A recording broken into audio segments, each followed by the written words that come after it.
Sa mga kaanin ngayon sa dating daan, na mga dati namang mga kaanin dito sa Iglesia ni Cristo, lalo na sa mga nakausap ko ng personal, kausap-usap tayo,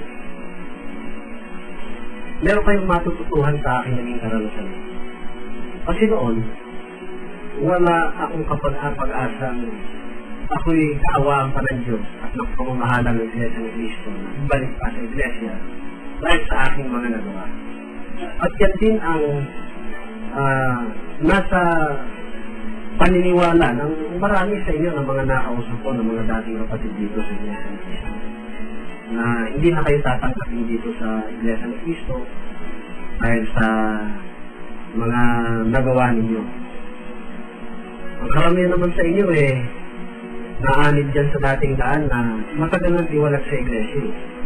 Naiwalay sa Iglesia ni Cristo dahil sa pagkatisod, pagdaramdam, iba'y napasubo na lang. Ako'y nananawagan sa inyo. Katulad din nung binanggit ko sa inyo nung tayo magkakasama pa dyan sa samaan ang dating daan. Hindi panahon pa para i-tweet yung maling lahat. Hindi naman masamang umamin sa pagkakamali. Aminin natin, nagkamali tayo. Ugasan natin yung ating pagkakamali. I-tweet natin at sikapin na natin huwag gawin yung ating mga naging pagkukulang para maging matatag ang ating pananampalataya sa harap ng Diyos. Marcos, totoo ito sinasabi ko sa iyo. At maalala ko nga pala, nasabi mo sa akin na hanggang ngayon naman talagang naniniwala ka ang Panginoong Jesucristo ay tao sa kalagayan at hindi tunay na Diyos. Gusto kitang tawagan ng pansin kasi hindi ka naman naging iba sa akin nung magkasama tayo riyan.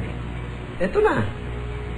Alam ko naman nung banggitin mo sa akin na hindi ka na rin talaga makababalik Pero eto, gawin mong halimbawa yung naging karanasan ko. Nakabalik ako Ay, Brother Eli, ako man po ay nananawagan sa inyo. Sa bagay po ay naging mabuti naging pakikitungo niyo sa akin.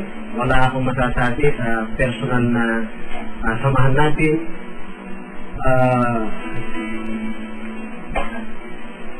Gayon man ay meron po akong gustong iparating sa inyo sa pagkakataon.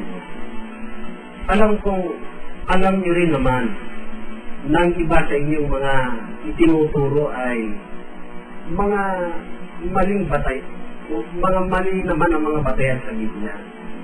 At ang ilan ay mga hinango sa aral ng iba't ibang mga relisyon. At alam nyo rin na hindi naman talaga yan ang tunay na iglesia. Maawa po kayo sa mga tao. May panahon pa.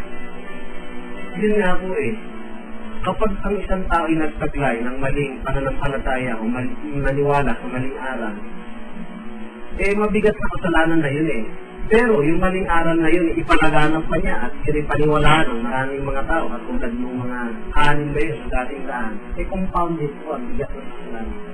May panahon pa, Brother Eli, kung paanong nagkasama tayo riyan noon, hindi ba mas maganda magkasama tayo ngayon dito sa talagang pananampalataya sa Diyos?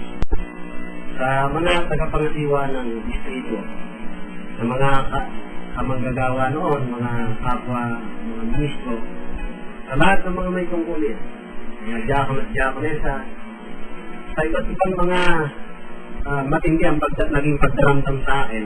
Hindi ko mayalis sa inyong magdamdam kayo sa akin, pero huwag na sana kayo magalit na kayo magalit kung paano na noon nakatulong ako para mapinsalan election ko at nagamit ng ibang samahan. Pinangangako ko sa inyo. Gugugulin ko, nalalabing buhay at lakas ko para ituwid ang aking mga naging pagkakamali.